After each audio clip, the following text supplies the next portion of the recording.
Hello everyone, my name is Mary Schook and welcome to another edition of Tuesday's Ultra Beauty Tips. Talk about the do's and don'ts of how to cover up your acne scarring or your acne. One way of doing it is someone takes a compact and their sponge and they take the little sponge and they put it on their face and they put it back on the compact. Wait, you've now infected your makeup. From here on out, if you're gonna break out, it's because you've already got that going. And you're like, well, I don't use a sponge, I use a brush, I use whatever the tool is. The minute you take that tool and dip it back in to whatever you're working on, you've infected that makeup. The best way to actually get rid of acne scarring and all these types of things is actually the airbrush. And I'm just gonna show you in just a few easy steps on how to do it.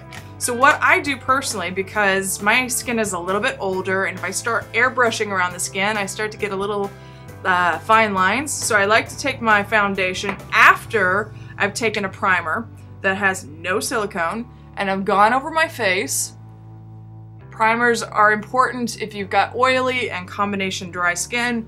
And I'm gonna take my foundation and I put a little dot on my hand, or I actually sometimes even take it direct onto my skin and just put a little piece of dots in there, and I just go in there and highlight and cover and tap. You want to be careful and tap those delicate areas. So now I've got my skin prepped for the airbrush. You now take my airbrush, actually it's the pods, those new Temp 2 pods, which are not so new anymore, but I have it attached to actually an art kit, a compressor I've had for years because I started as an airbrush artist when I was a teenager. So what I'm gonna do is I'm gonna turn on my airbrush.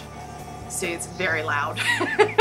And what you wanna do is you just wanna go over the skin all around so that you just even out the skin. So I'm just doing a whole area first. Get my nose is always red. So I'm doing over the skin so that I create this even, and you want to get the neck because you don't want any lines. But you just want to get this skin very even, and it's creating a little dot matrix. I have areas that are bumpier, they're going to have more redness. So what you're going to do after you've covered up enough of the skin, because you want the skin to look dewy, you want it to look transparent, pulling back on the lever, and voila, that little fine mist is now covering up those spots. So now they're gone. And just covering everything up. But again, I don't want this thick area. But what's great about the airbrush is you notice nothing is touching my skin. Not my hands, not a brush, nothing isn't affecting it, and voila. So I like to take a tissue and just gently mat. And any excess that I've got on my skin, I take that, take 2 seconds to put on my makeup. So I'm putting on just a little bit of shadow to give myself a little definition, because when you're spraying that mist, it's going to get all over your lashes and so on. So it's gonna make them look albino. So I'm just putting on a little bit of mascara to give myself some definition very quickly.